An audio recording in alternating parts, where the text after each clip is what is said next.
Fresh air. It's one of the many things we take for granted every day.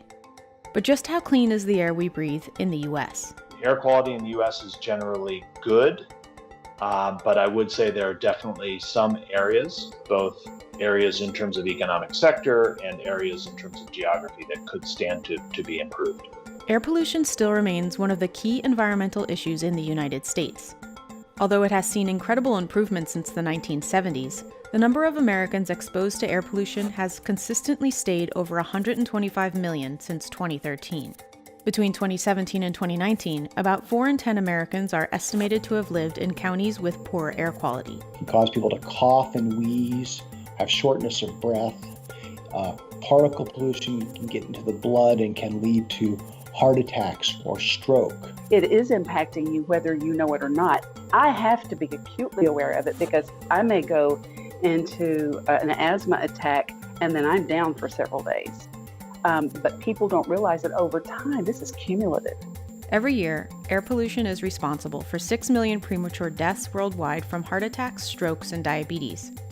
But while the health effects of air pollution is often discussed, what is perhaps far less publicized is its impact on the economy.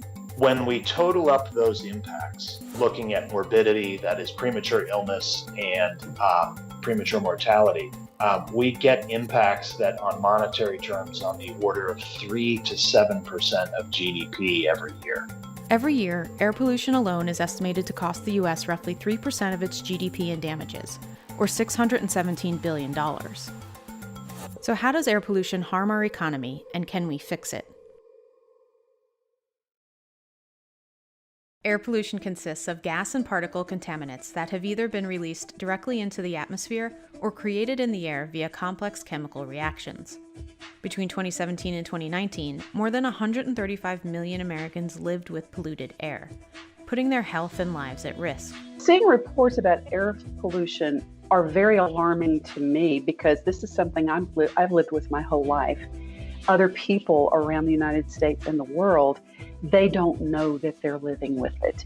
They don't see what the impact is. There are many types of contaminants that contribute to air pollution in the United States, but there are a few that grasp the attention of researchers. Generally, there are two local air pollutants that the US EPA and other researchers tend to focus on. Those are fine particulate matter, or PM 2.5, and tropospheric or ground level ozone. Particle pollution refers to tiny pieces of solids or liquids in the air, consisting of contaminants like dust, dirt, soot, and smoke.